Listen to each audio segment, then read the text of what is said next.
Kung ako natanungin, gusto ko last. Katulad ng nakaugalian, Jinky Pacquiao will be seated at ringside sa laban ng pound-for-pound king na si Manny Pacquiao bukas. Ang nafe-feel mo ba before the fight? Kita ko na kasi before si Bruce Lee lumaban eh. So, medyo kinakabahan. Confident pa rin ako na kasi ayaw ko naman sa Manny pag nag-train. Oo nga, no? 100%. Jinky sa training ng Manny, anong klaseng pagkain yung kinakain niya a month before the fight? Yeah, simple. Laging kailangan may sabaw, inolang manok. Simpleng pagkain lang. Chicken, beef, basta walang pork. Aminado si Jinky na hindi lamang sa diet stricto ang pambansang kamao. Jinky, pag boxing ba ngayon sa mga athletes, di ba? The day or a few days before the fight, wala intimacy? Mga 3 weeks, ganyan. Pintuhan na lang. Pintuhan na lang. Or ano na lang, hug na lang kayo, ganyan.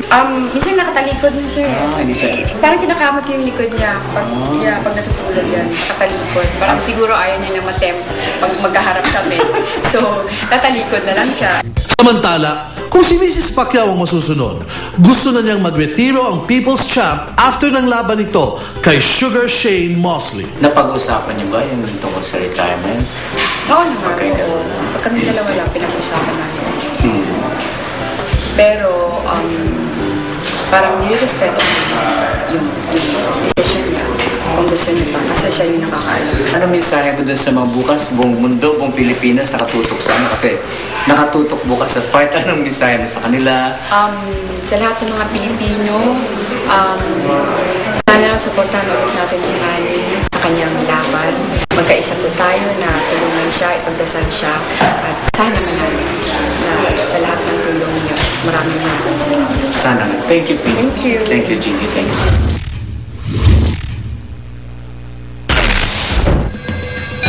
I want to be there for them and have the experience of being a father.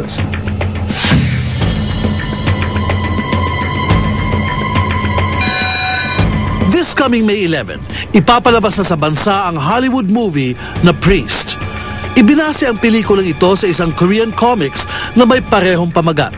Pinagbibidahan ito ng British actor na si Paul Bettany, ang gumanap na Silas sa pelikulang The Da Vinci Code. Mr. Bettany, Paul, how is playing the title and the priest different from your previous roles? This is so much bigger with much more action, and the character is really a new thing for me. I'd never been afforded the opportunity to play the sort of stoic, silent hero who is full of rage but never expresses it. That was fun. So in the priest, I understand you did all your stunts. Well, it's an action movie, and I wanted that experience. And I was wondering, if you are making an action movie and you're not doing the action, what are you getting paid for? Have you ever worked with any Filipino actors or maybe Asians? Well, I've worked with Maggie Q in this movie, and she gave me so much advice. Maggie, I've been wondering for a long time, and finally I have a chance to ask you, what does Maggie stand for? What does Q stand for? My father is Irish-Polish, so my last name is Quigley. I'm Margaret Quigley. I have the whitest name on the planet, but somehow people think I don't even speak English.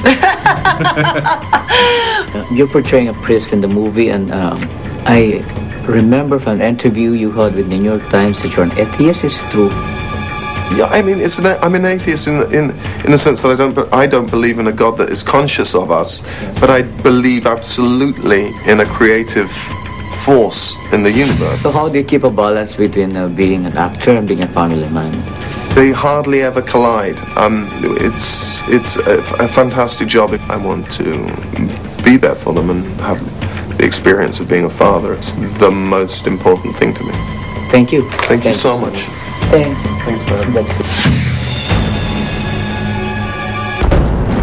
And please watch Jeneline Mercado's birthday concert, ang title Coming From The Rain, tonight 9 p.m. at Zirco Moroto. Magbabalik po ang Stardock. Salamat Dr. Evelyn San Luis of Flawless and Dr. Vicky Bello. We'll be back. Fix na! Totally explosive!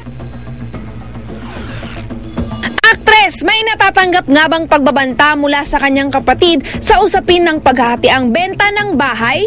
May sinasabihan siya na tao na parang kapag di rin siya nakapagpigil, baka kung ano rin magawa niya sa akin.